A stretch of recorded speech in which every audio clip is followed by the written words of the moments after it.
Last week, I came back from a trip that I took to Thailand. And while I was there, I met this really nice German lady, about 67 years old, and she told me that after working 45 years as a secretary, she was fed up and she told her boss that she was leaving. So she started traveling the world.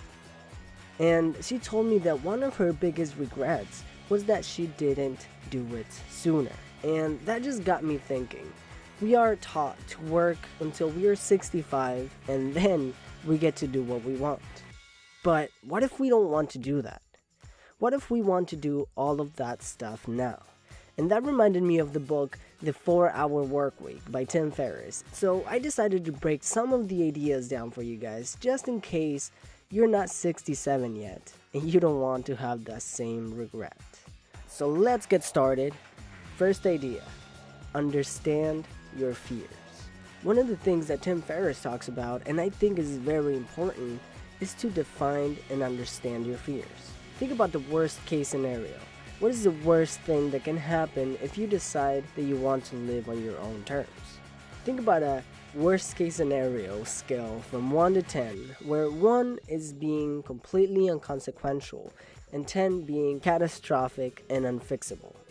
You'll find that it's not as bad as we probably think. I mean, you might lose a job that you hated anyways, or you might get some disapproving looks from people who aren't even chasing their own purpose, but it is likely that your consequences are not as bad as they look and will be fixable. And that is if your worst case scenario actually happens. Think about the alternative. Work until you're 65 and regret that you didn't do what you wanted sooner. One of the book's biggest ideas is to create automatic income. And Tim gives amazing insights on how to actually achieve that. So let's talk about basic entrepreneurship. You can resell a product, you can create your own product, or you can sell a license. So now you start creating your business. Now, how do we start running this business with the least amount of work possible? One of the first things that you should work on is elimination. Think about a job. Being busy is a good thing in a job. Bosses look at you and they say, such a good worker. Let's give him a raise. But when it comes to a business, especially a self-sustaining one, being busy is far from the goal. So I want you to forget about efficiency for now, because performing an unimportant task efficiently doesn't make it important. That's why the elimination of tasks that don't produce any value is very important. You can use the 80-20 principle to help with this, because remember, 20% of the things you do bring 80% of the results you want, and vice versa. And a little trick that you can do to force elimination is to understand the Parkinson's law, which states that a task will take as much time as you give it. So if you give a task 8 hours, it'll take 8 hours. But if you give it only 3, your brain switches gears and eliminates the things that aren't absolutely necessary. The next idea is to remove yourself as the bottleneck of the business. Let's say that you own a hot dog stand, for example, and you are the only one running it. At this point, you are the bottleneck of the business, because there's always a limit on the things that you can physically do on your own. For example, let's say that 200 customers woke up at the same time, and you can only help one at a time, so the rest will probably get impatient and leave. But let's say that you hire 10 people. Now you're able to help a lot more customers at the same time, and you are no longer the bottleneck of the business. And this is one of the ways that you can actually scale a business to handle more customers and create more profit.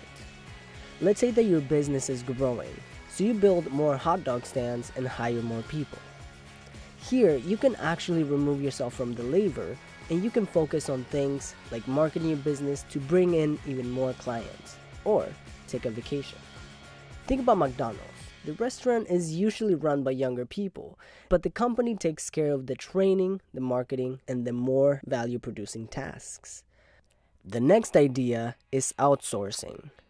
Outsourcing means to delegate portions of work to an outside source instead of completing it within the business. In the book, Tim talks about 2 main things that you can outsource. You can outsource your business, and you can outsource your life. I recommend outsourcing your business before you start outsourcing your life. As I explained before, you can outsource labor in order to focus on higher value tasks. Or you can also outsource if you don't have the resources to complete a task on your own. Here's an example of how I got my brother to create his own business. My brother has a hobby where he creates cool graphic designs in his spare time. So I told him, why not create t-shirts with those designs on them? So he hired a company that not only takes care of the making and printing of the shirts, but also the shipping and customer service. So he was able to outsource some of the most tedious parts of the business, like the shipping and handling and the making of the t-shirts.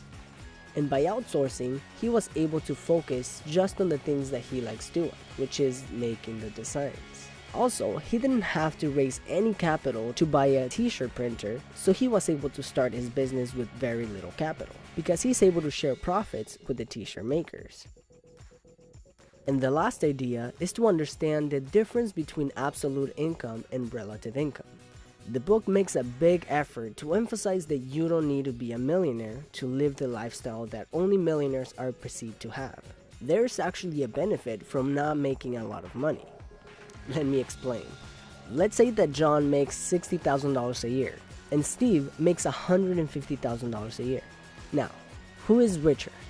Of course, Steve seems a lot richer because he makes almost 3 times as much money as John. But what if I tell you John only works 10 hours a week while Steve works 80? Now you see the difference. John makes $125 an hour while Steve makes only $39 an hour. Now let's take it a little further. Let's say that Steve has to stay in New York, one of the most expensive cities in the US, because he has his job there. And John, he can go anywhere he desires. In New York, Steve pays $2,300 for a nice apartment, while John pays $600 to rent a beach house overseas. See, the main idea of the book is not to help you earn as much money as possible, but to achieve the most results with the least amount of work possible, to help you become free and flexible to do anything you want. And those are just some of the ideas that I got from the 4-hour work week.